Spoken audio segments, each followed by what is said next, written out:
ආවට ගියාර කතා කරලා කරන්න පුළුවන් දේවල් කිව්වනම් ඉවරනේ. ඉස්සලා අපිට කරලා පෙන්නවනම් ගණන් කරලා පෙන්නවනම් ගිහිල්ලා එන්න පුළුවන්. අර මේ කැලවල කොච්චර ඉන්නවද දෙයිනේ. සමහරට කැලි යන්න පුළුවන්ද ගණන් කරන්න. ඔයා ගෙවල් වල නෙමෙයි ඉන්නේ රිලව්. රිලව් ඉන්නේ කැලේ. කැලේ අපි අනේ මහා වන්න අපි ගණන් රිලව් දන්නවද අපි ගණන් කරනවා කියලා. උන් අත පණිනේ උන් අරහෙට දුවනවා මෙහෙට ගණන් කරන්න කියන රිලව් කාලා මරයි මිනිස්සු ටික. උන් බලයි මේ මොකද්ද කියලා ඔක්කොම ගිහලා ගණන් කරන්නද. ඒ වගේ රිලව් මෙහෙ ඉන්නේ. පාර වච්චන්න බෑ. ඇඟට පණිනවා. බුදුහන් ගණන් කරන්න බොරුනේ බොරු වෙන්නේ අප්පා. ඒකෝයි කියන මහතුරුන්ට ඇවිල්ලා ගණන් කරන්න ඉන්න කියනකො බලන්න බුදුහන් ගණන් කරන්න කියලා. බෑ.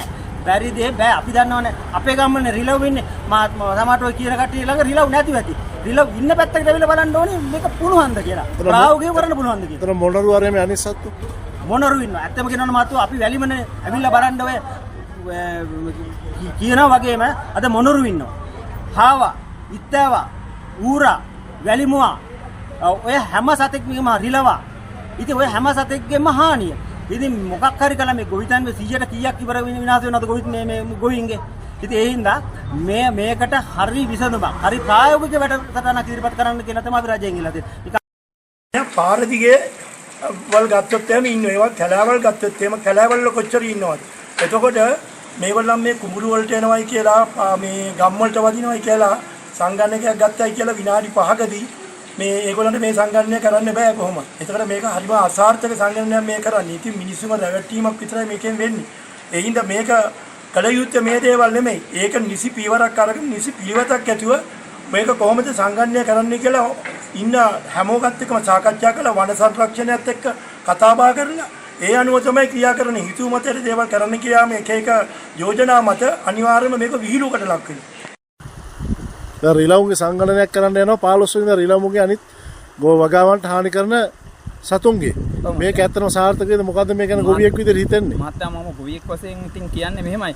අපිට දැන් හානි කරන සත්තු දැන් රිලව්, එතකොට වල්ලූරෝ, එතකොට මොනරු, එතකොට දැන් නොඑක් සත්තු අපිට හානි කරනවා. ඉතින් මහත්තයා කොහොමද සත්තු ගණනය කරන්නේ?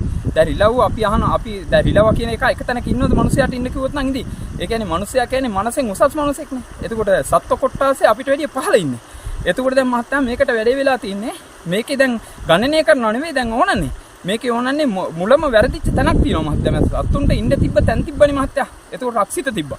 ඒ රක්ෂිත සේරම මිනිස්සු දැන් අල්ලගෙන එතකොට හෝටල් ගහගෙන මේ ලංකාවේ සංචාරක ව්‍යාපාරය කියලා එතකොට මේ මෙච්චර සුන්දර ලංකාවක එතකොට සත්තුන්ට ඉන්න තැනක් තිබ්බනේ මහත්තයා. තමයි ඔය රජෙන් දැඩි නීතියක් ගන්න ඕන රක්ෂිත වලට ගිනි තියෙන එක නවත්තන්න ඕන මහත්තයා. මෙච්චර කාලයක් ඕක කිව්වනේ. රක්ෂිත වලට ගිනි තිබ්බාස උන්ට ඉන්න නැහැ. උන්ට කණ්ඩ නැහැ. උන් කරන දේ ඊට පස්සේ උන්ට මොනවත් කමක් නැහැ. කණ්ඩ නෙවනනේ බඩගින්නට කුසගින්නට සතෙකුට සිව්පාවකට උනත් කණ්ඩ අවශ්‍යයිනේ. එතකොට ඇන්සර් සංගණනයක් තියන්න බෑනේ.